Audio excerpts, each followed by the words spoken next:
Hi. Recently there have been proposals that people who are receiving unemployment compensation should do public service as a requirement to receive their unemployment benefits.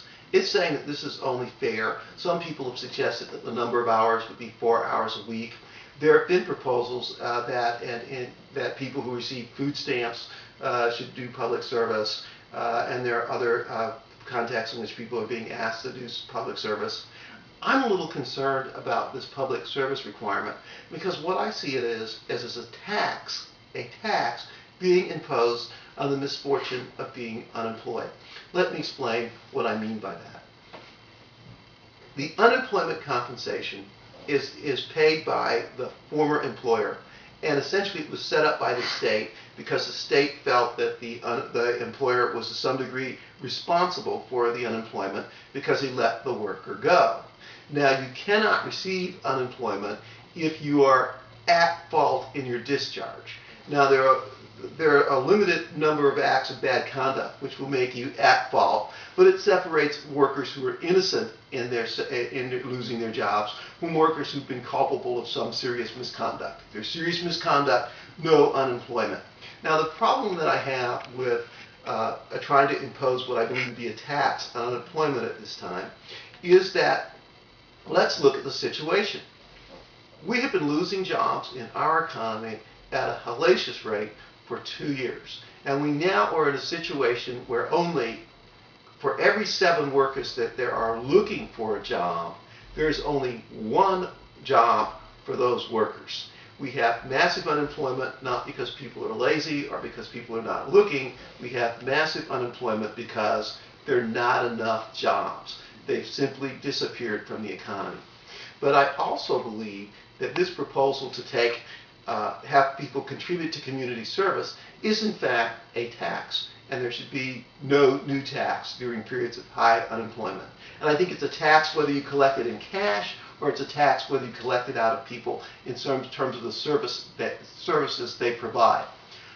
I did the math on Florida, and it would appear to me that you would have to come up with 4.4 million hours of community service a week to accommodate the people who are on unemployment. That's interesting because we already have to accommodate people who are on food stamps, and we have to accommodate people who are on probation or inside the criminal justice system for misdemeanors who are paying back in community service. No one even says there are enough community service hours out there or organizations to provide meaningful community service. Will this mean that the Salvation Army or these other public charities will have to choose between whether or not a mother will lose the food stamps to feed her children, or young person will have to go to jail because they can't find community service hours, or whether the unemployment people won't be able to find jobs?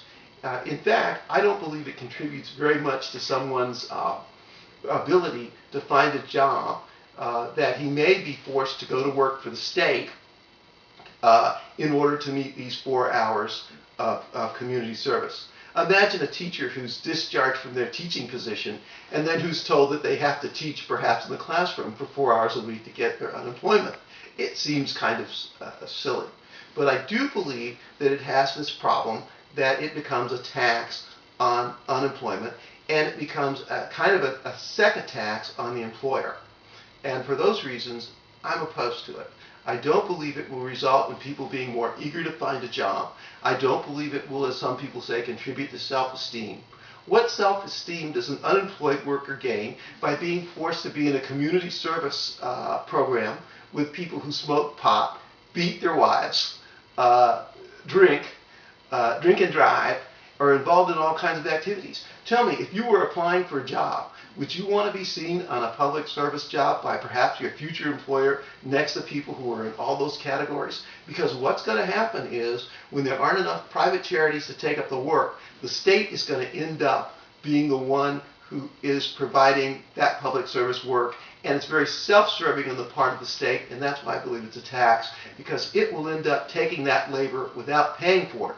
Remember, the employer and the employee are the ones involved in the system, and the state is merely there for administrative purposes, and it's now asserted itself and is taking value from the worker without really giving anything in return.